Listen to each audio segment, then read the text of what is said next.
and welcome to this very exciting and a very special episode of Newsmakers. This is special because we are celebrating International Women's Day. This day is a special dedicated to all the women who are doing such great work in the society.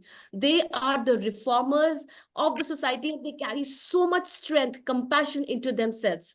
I am so very honored that I was able to share stage with so many amazing women, and today once again I'm having three wonderful women. They are excelling in their field and they're doing so wonderfully well. And I would like to tell you here once again that Newsmaker is the show where we get people who really inspire us. Because at Newsmaker, we aspire to inspire you.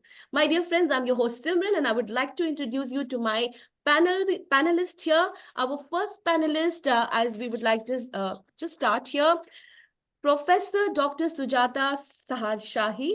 She is a Vice Chancellor of IIM University. She's a professor and she's an organizational behavior and a human resources department. She's a professor for that. A very, very warm welcome to you, ma'am. Such an honor to have you here with us.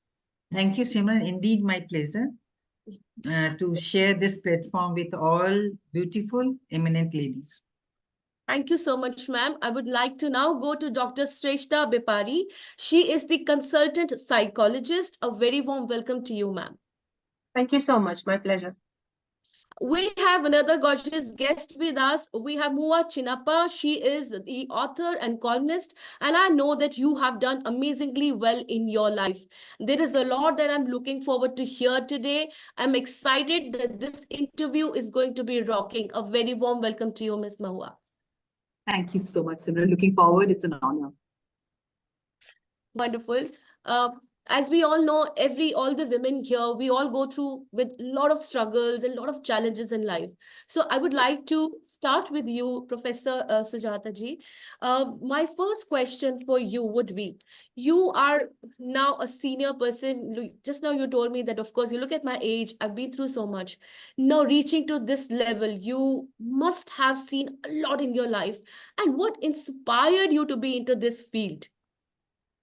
So thank you, Simran. This is like one thing which I wanted to share with everyone. Maybe inspirational story kind of thing. I'm from Bihar, a small town near Nepal border. It's called as a Sita Madi. Basically, it's a birthplace of goddess Sita. And traditionally, we know, even nowadays, the traditional culture of Bihar is very, very conservative. And the temperament of people and society was just to give education to girl child till graduation. Why? Because this is the one certificate for getting married to in a nice family. Okay. But I was privileged. I born in a family where my mother was my mentor, and she struggled the kind of resilience she had.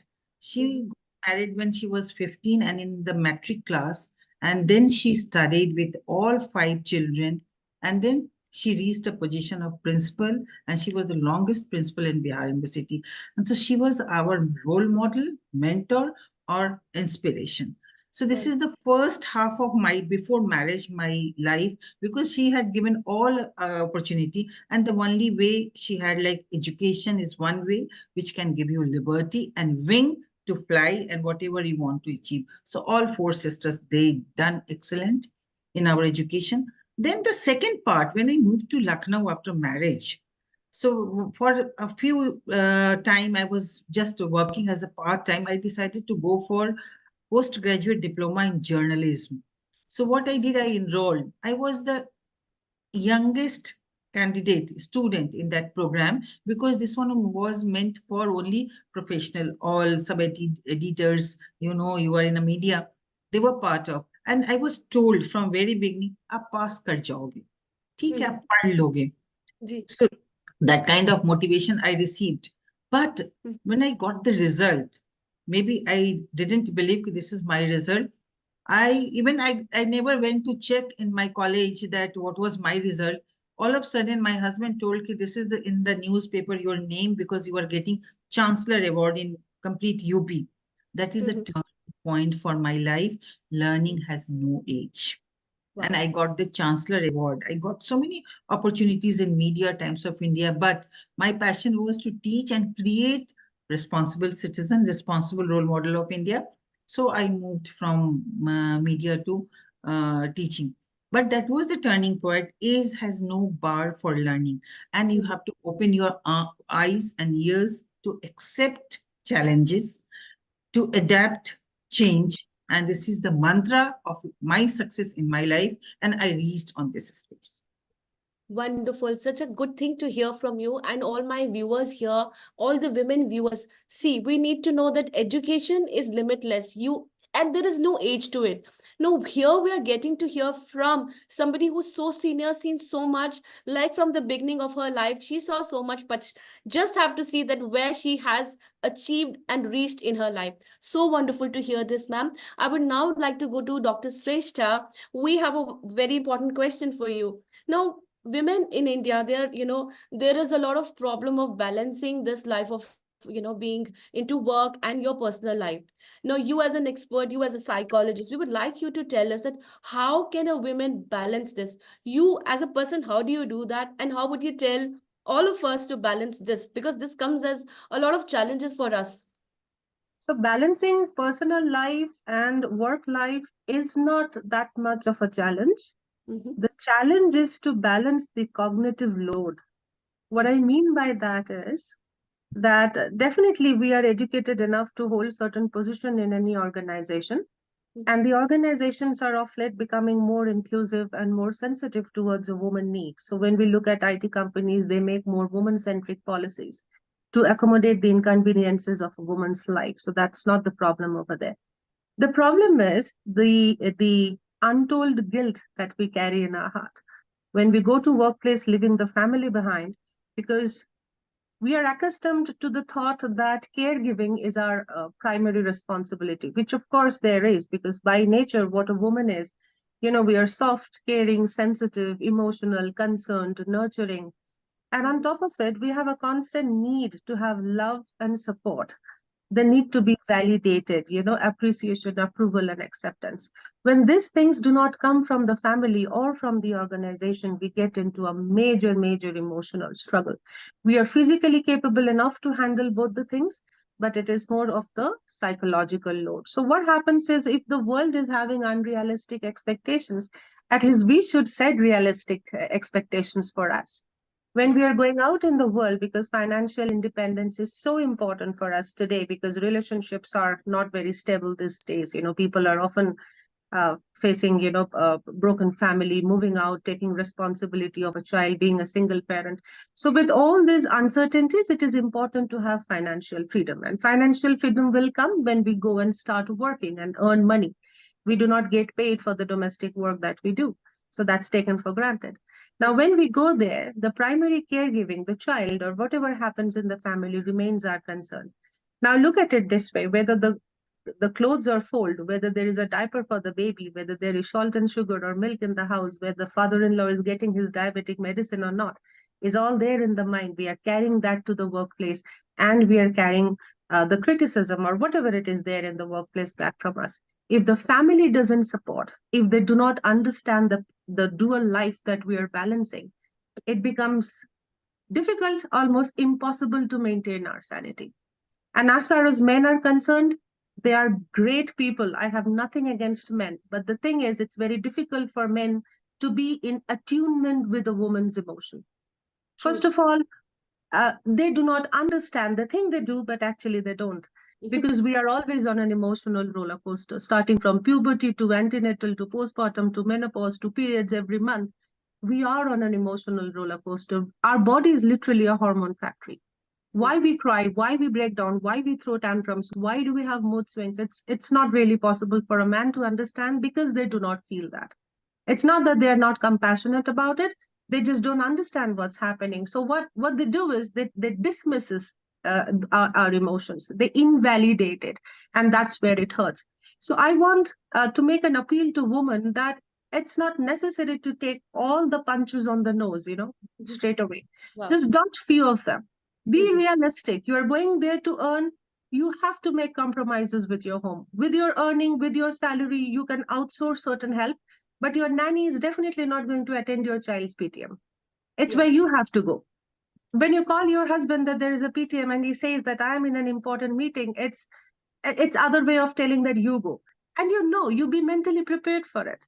When you are very realistic of what you are going to do, you are very real about the life that you are living, whether your family is supporting you or not supporting you. You take care of that. You are capable of doing that. It's the unnecessary expectation and the unnecessary shame, hurt, guilt, everything. And one very significant thing I want to mention over here that I see with my patients day in and day out: the moment they become parent, a lot of childhood emotions surface. They try to give to their child something that they never got from their parent, or they try to imitate their mom as a role model. And they fail because their mom was probably a housewife. They could do justice to her, but she's not able to do it. So going on a guilt trip is a waste of energy. Taking this unnecessary load is a waste of energy. So if you put your perspective on the right place, because we only have that level of energy for a day. Okay, so I know that I can do only that much. The remaining, I want people to understand. If they understand, very good. If they don't understand, I not necessarily need to hate them. I need to accept that they are probably not in a cognitive ability to understand what I'm going through.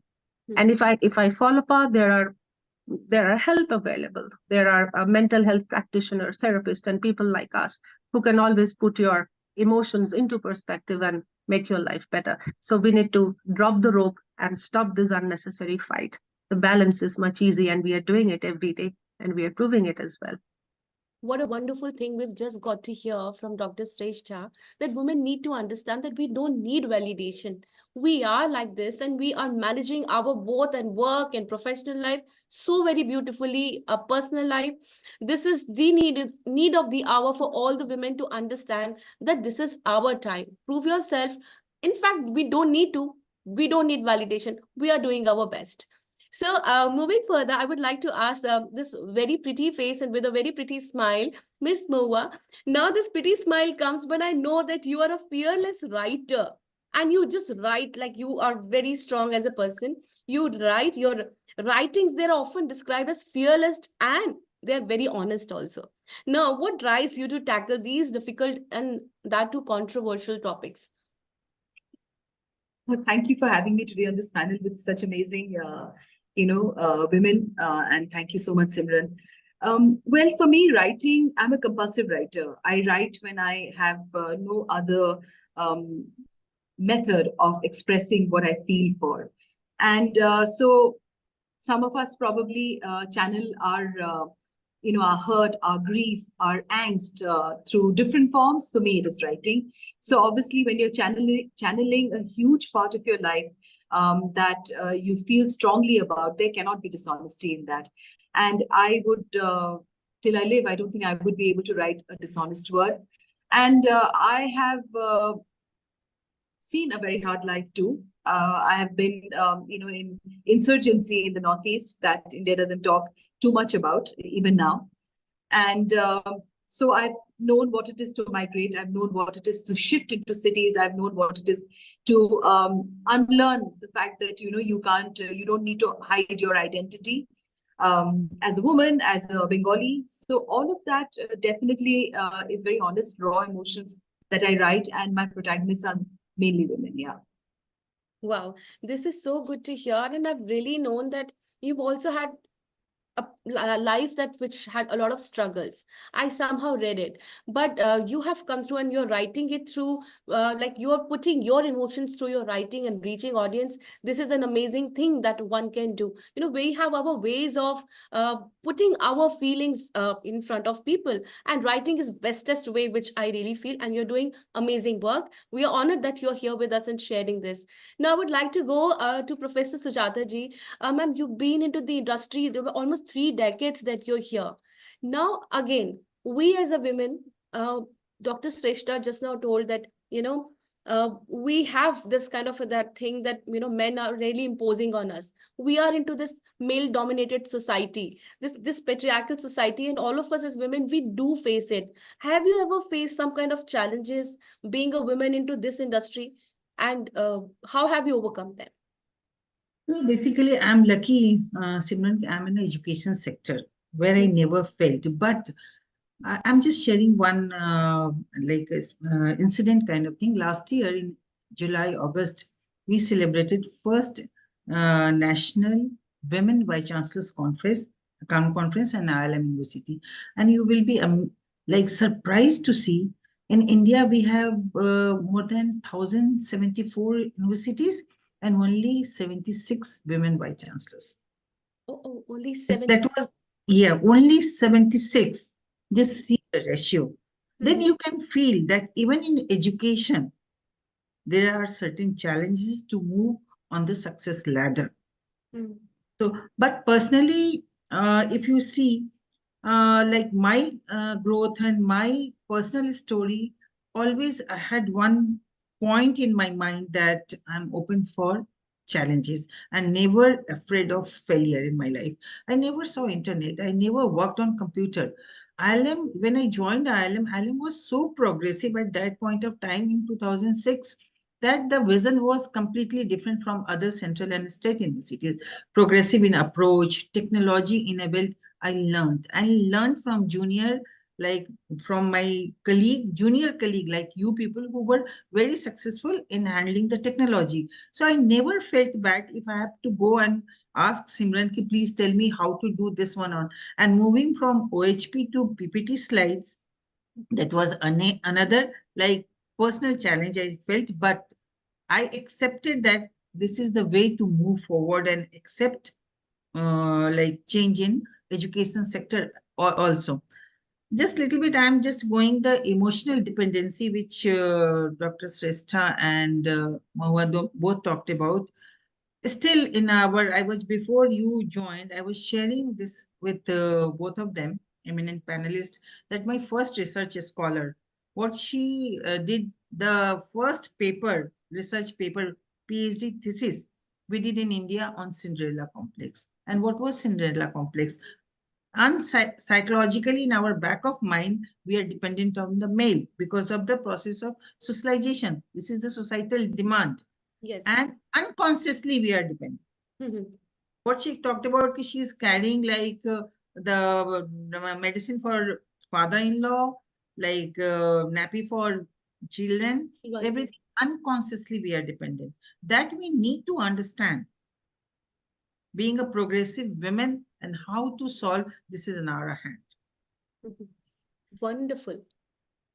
Wonderful. See, when we get to speak with somebody who's so senior, been into the industry for decades, we get to hear such things, such experiences that really work wonders for us. No, like we just got to know from Professor Sujata, she never had that qualms of reaching to the younger generation. Of course, she's coming through from the times where the technology was not at its peak. But here, I mean, you're doing wonderfully well, ma'am. You're still holding that great position. And to my question here, that yes, we are in the men dominated society, but how you have to come out and work for yourself, that matters.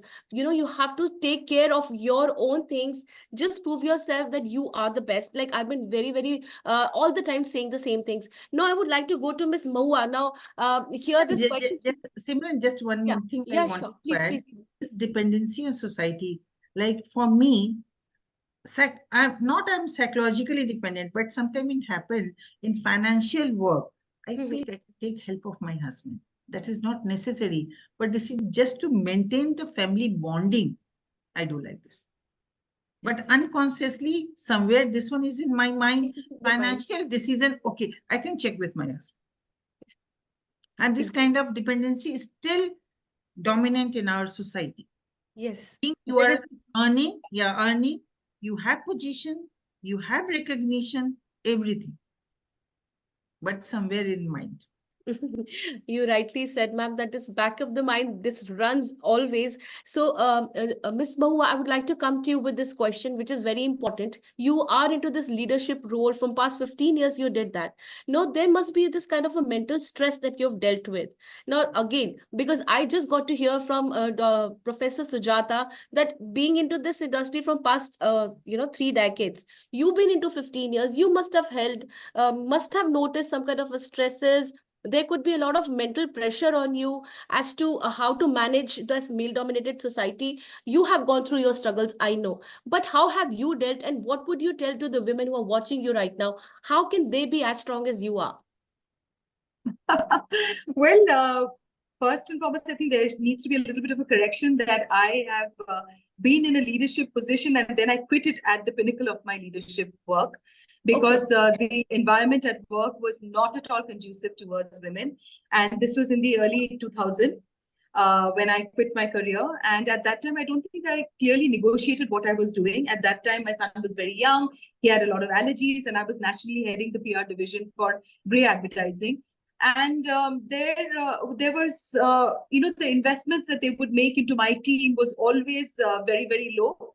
Because I think as women, I did not know how to negotiate my salary because we carry that deep, baggage of not knowing our worth. And our worth has always been through our children doing well, our husbands doing well, and how the home is looking. So women are quite. I would like to believe that things have changed now, but during my times in the early 2000, I know a lot of women would relate to this, that we did not know how to negotiate our salaries. And I still remember, Simran, that I had just come back on a Saturday from Bombay for a very huge pitch, and we were shifting on Sunday, and shifting homes, right? This is the early days of my career and my little baby, and I used to want to be with my little baby on a Sunday. And there was the top management that called me up and said that I said, I'm shifting. They said, no, you have to just catch a flight and come back in the evening today because in the morning we've got a pitch. So they were never willing to invest in somebody senior who could take over that part of my work. And I don't think I had the courage to ask for all of those investments, to get the business going forward. The other thing is that there is this whole casual advertising culture during our time. So, comments like very, very sexist comments are made very, very openly. You'll be called auntie, you will be called, many, many words that they will try and tell you that you're old, or they will tell you, things that are said so casually. And of course, at that time, I did not know how to react and retaliate. And I thought at that time to keep quiet would be an easier way out because I needed that money for myself, for my own independence. And then I reached a point where I couldn't take it any longer. My son had a lot of allergies. And just going back to what Shrishta is saying, that there's no one who can take care of an ailing child apart from the mother. And that's the baggage we carry, right? Yes. And in spite of all the house help that I had invested in, and I still was extremely guilty that my kid had an allergy. And I quit work, at the pinnacle, like I said, and I had the most wonderful years with my son. I'm really glad, that I was there for him, going for his PTA meetings every day in the evening, being at home when he came back from school, because my mother was a working woman. And I exactly, again, what Shrishta said, that we as, young mothers, we do what our parents did not do for us. And but I did not, when he left in 2017 to study abroad, I suddenly felt that there was no need for me anymore in the house. I did not know what my purpose was anymore because my husband had already gone ahead and created a career of his own. He was extremely successful. I was economically dependent. And it obviously made me feel very, very humiliated on many times if I had to explain my, my expenses. And in 2017, when he left, I couldn't sleep for about 7 or 8 months, all night, because I used to wonder how he's going to navigate his life, in London all alone as a young teenager. He was only 17 at that time. And then in 2018 is when, to the reluctance of everybody, because everybody became very comfortable that Mohua is going to be around, even if there is electricity that conks off in the house, or, if anybody is falling ill, relatives, or of course, I'm there for my parents. But I was the one who was the one, always in charge of everything. So everybody became very insecure when I said that I want to restart. And and I got in touch with many friends, and they all said, oh, come on, become a lady of leisure. And they didn't understand what it is to ask for money. And this is where, again, my honesty comes out, Simran. I don't know how to lie, because it is extremely difficult, to ask for money. After a point, many women reach that stage where they say that, they stop asking for anything. because it can be so humiliating, to be accountable for that one lipstick that you bought or one little indulgence of your own, right? So 2018 is when I walked into a cafe because I couldn't write from home. Everybody at home, they would just barge into the room saying, "Shakkar khatam ho gaya, aata khatam ho gaya hai, pet ne abhi vomit kiya hai, to yahan jana hai, wahan jana hai." तो किसी को समझ में ही नहीं आता था that writing process जो होता है, it's you need that concentration, Focus, that focus and that concentration. So I walked into a cafe, and Simran, I grew up in Delhi. For me to walk into a cafe alone, I'm born in the 70s, and we don't go to places alone, right? We are very we carry all that baggage of how you'll be viewed. How is it that, of course, today's youngsters are all working out of cafes, but for me it was very, very new. And I walked into the cafe, and I switched off my phone, and I started writing from there. And I used to ask the cafe people to help me with technology, exactly what Dr. Sujata said. I used to ask people how to send an attachment, and they were all youngsters, and they all helped me. And then from there, I started, my writing journey. And of course, जब लिखने बैठते हैं उस time पे ईमानदारी के बगैर तो काम हो नहीं पाता है. तो वहीं से मेरी शुरुआत है. आसान तो बिल्कुल भी नहीं रहा. घर वाले भी विलिंग नहीं थे एक नया अवतार में मुझे देखने के लिए, और ऑफिस की जगह में सैलरी नेगोशिएट. मेरा a colleague who was working with me at the same position earned more than what I was earning, and my salary was not done. It was just taken for granted that she's not going to be able to negotiate, so let's just try and keep her at whatever salary that we can. You see, we've just got to hear that we, as a women, we face such adversities at work. Like, even if you have to ask for the worth, we absolutely don't know our worth. And that's why we don't even ask for money that we deserve. Now, coming here, and also, now that we got to hear from Mawa that how she was, labeled as auntie, and there were a lot of things that she was labeled as. And a lot of us, a lot of women go through this. Now, I would go to Dr. Shrestha. Now, this is a very, very important question once again to you. We see a lot of women facing this body shaming thing. They go through this mental pressure. They Every time a woman is demanded to be in the voluptuous body, you have to look absolutely great and fit and fine. Now this, it comes with a lot of body shaming also. You tend to gain a bit of weight, and then you're gone, you're taken for a toss. Now how do you manage this? Mental stress goes a lot. You have to be on your toes, manage house, do your work, and also stay fit and look sexy, as people say. Now please tell us, how do you counsel your, a lot of people must be coming to you, a lot of women rather. What is your Yeah, say on? yeah. I mean, I totally understand. We are supposed to look sexy, but not too sexy. If we are too sexy, then we are labeled as no brain. So, Oh, yes. Then you call us I- blonde. yeah, I mean, if you're too good looking, your brain must be compromised. So, okay, let me tell you this. Yes, it's a very serious question though, because I have many, many youngsters who are falling into this category. Forget about us, 19, 20, 12, 15 girls. I deal with a lot of girls in this issue. I want to start by saying that the concept of beauty is not much defined. It's never defined. We understand beauty always in reference to something. I hope you will agree with me. Example, Chand Samukhra, as beautiful as a peacock. So there must be some benchmark somewhere in relation to which we are defining beauty. Is it or not?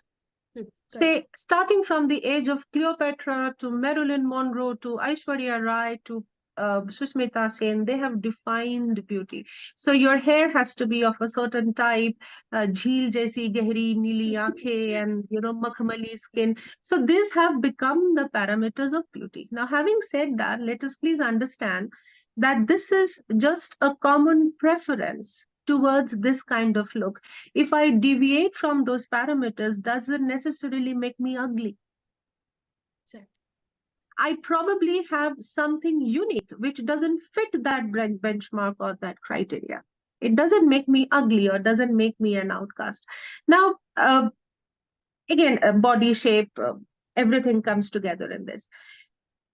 I believe from very early childhood, this confidence has to be dig deep into the child's head that no matter what your physical appearance is, your cerebral competency matters.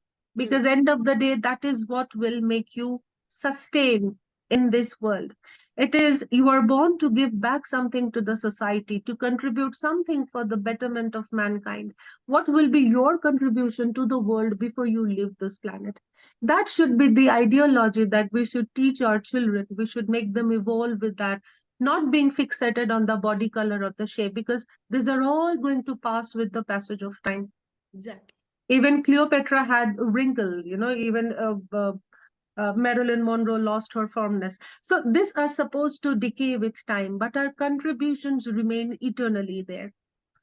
Okay, so and another very important thing, that suppose a girl who has a very dark skin Mhm. and she has a complex about it. She comes to me and say that I hate myself.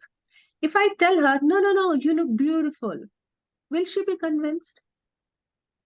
Is she buying my compliment? No. No. What I'm doing is I'm just splitting the gap even more. I think training should be, or encouragement should be, to make that child accept herself, and this time accept more powerfully Yes. that yes, I have a dark skin, and Mm. see what I can do with it. Mm. Okay, I may not do a ramp walk, I may not be a model, but I can be a scientist in NASA. I can do something that the world will remember me for. So it is the perception, it is where we are focusing. Now, with age, and I said everything will pass by, everything will decay. We cannot have that 24-year-old youth or sparkle forever. So that is one thing to be remembered. Second thing is, I do not want to take names over here, but even the biggest celebrities, the Miss World, the Miss Universe, have been trolled when they get weight on their pregnancy period. Mm. So the world has been merciless. They have been cruel. Mm. Now, it is my decision whose compliment I'm focusing on and whom I'm rejecting. See, people will be foul mouthed and people spit venom, if they have venom inside. You will not hear this kind of body shaming or trolling coming from people who are really educated, who are really sorted, who are empowered, who have ethical values, who have high moral standards. Those kind of people will not stoop down to this level to make a derogatory comment on a woman's look. It is always the insecure type. It is always the more vulnerable. It is always those who have been criticized themselves. They will spit venom. Because let us understand, even a criminal is a victim at some place. So Exactly. when they are doing this, they are probably showing out. It's a displaced anger. There is no reason for any one of us to be ashamed by a comment made by somebody whose validation doesn't even matter. The people who are real contributors to the world, who worth something, will never make this kind of comment. And the last point that I would like to mention is that not everything is destiny. There is something called willpower as well. For example, if I have a dark skin, that's my genetics. I can't do anything about it. But how I groom myself is my will. Mm. Okay, how I can clothe, the kind of dress I wear, the kind of hairstyle I do, the choice of elegance, that's a willpower, that's a choice. And I think there is nothing called ugly in this planet. Mm. It could be different from what we are used to see, but nature hasn't created anything ugly, especially women. No, they are not. They have beauty of a different kind, which probably people do not know how to admire. That doesn't deemed us to be worthless or useless. We carry a brain, very, very powerful. We carry the capacity to do something with it. The physical body is supportive of doing that creation. That's sufficient. So I think it's a choice. If you want to succumb to those comment and ugly comments, you are literally giving a lot of importance to people who worth nothing. Yes. So I think that choice should be very, very clear for every woman. Very well said. So here, viewers, and especially my women friends here, it is our choice that we take it or leave it. So please, be you are, like I've always been saying, that we need to actually realize that this is the time that we start to believe in ourselves. We do not really need a validation. And what better day than be on Women's Day, that we also make ourselves realize that we are here to make the best of being a woman. I'm going to Professor Sujata ji.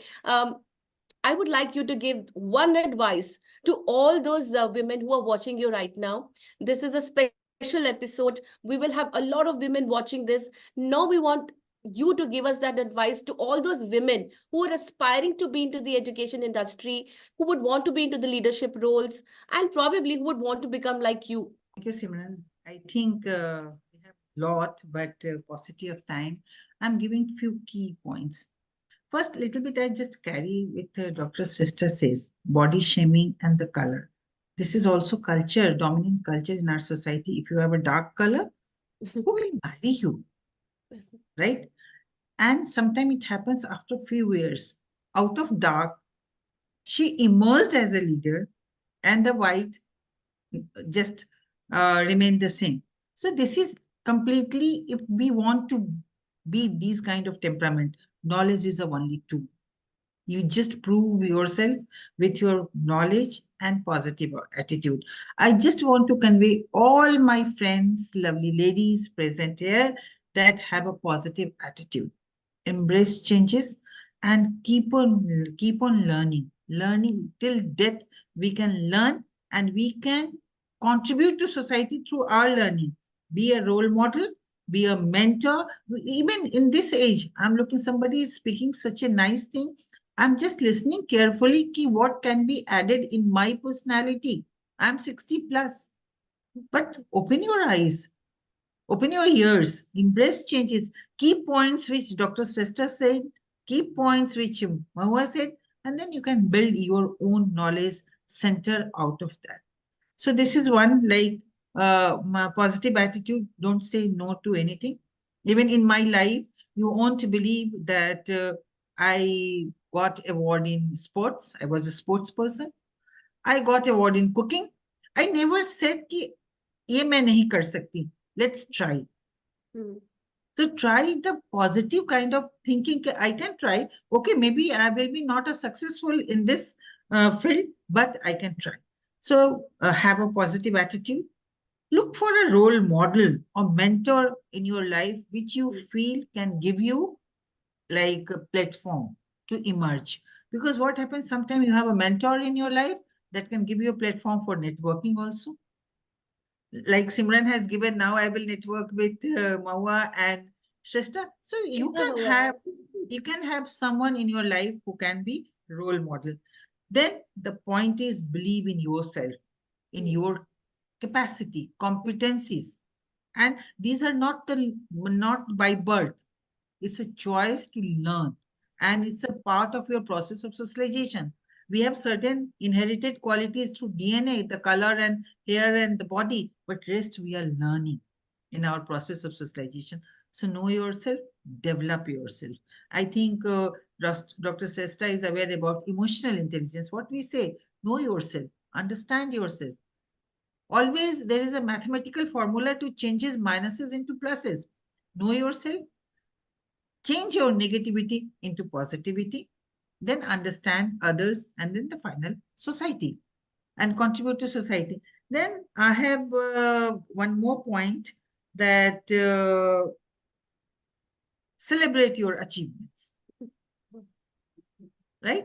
So you have something which you did, a small, suppose your son is, what she said, doing well, celebrate. You did for him. So we have to celebrate. I have achieved something. I published a paper. I can celebrate because I have right to celebrate. Not only I will celebrate the achievement of my husband, son, and daughters. It's my right also to celebrate. So only my suggestion is, have a positive attitude, be a knowledgeable person, and till death you can learn, keep on learning on each and every platform. That is my message. Wonderful. Thank you so very much, Professor Sujata ji. We just got to hear from all women viewers. You got to believe in yourself. This is absolutely been told by each of my panelists here and in the other panels also. Just believe in yourself. I will quickly go to Miss Mawa. I would like you to give that advice to all those aspiring writers. You write fearlessly. How can they also be exactly like you? Every writer has their own way of writing, so I don't I don't wish that they write like me. I'm sure there were better writers than me. And yes, you need to be consistent. You need to write every day. You need to love writing. Writing is my partner in grief, in anger, in happiness, in astonishment to the world. And be consistent, read a lot, be open to listening to conversations, meeting people from all walks of life, however small that little travel that you can do, because there's inspiration everywhere, all around us. All you need to do is just open up that eye inside you and start looking at the world not from the same lens that your parents have passed on to you, but from your own lens. And read great writers, and you will obviously always learn a new perspective. Yes, so be receptive of things, and then probably you'll start to write much better. And I would really wish that they write as you write fearlessly. I would wish that I would not want them not to write like you, because you speak from your heart. Yes. And my final question to a very important person, Dr. Shrestha, you are a psychologist. And from that perspective, I would really request you to give those advice to all those women who are watching you right now. How can we have that balance in life? Stay tuned, stay happy all the time. What are those, I would say, if not tips, they are advices from you. Please tell us. Yeah, I want women to fundamentally understand that do not put a woman in a bracket or a team, an entire man into a bracket or a team. Mhm. Okay, so there is a difference between patriarchy and feminism. Mhm. Everybody should be a feminist. Feminism is not the opposite of patriarchy. Patriarchy essentially means that all the power is vested in the hands of man. They can oppress women whichever way they want. Feminism, on the other hand, asks for equal rights and opportunities, be it socioeconomic, political, even education and other rights. Feminism is not about making man a devil and tell them, okay, you dominated us for so long. Now we have the power. We are going to dominate you back. No, no, no. That's not at all what we want. Please understand that we need men as much as men need us. We True. need our father, our brother, our son, our husband, our colleagues, our bosses. And let us not ignore the fact that whatever we are today, there has been male support behind that.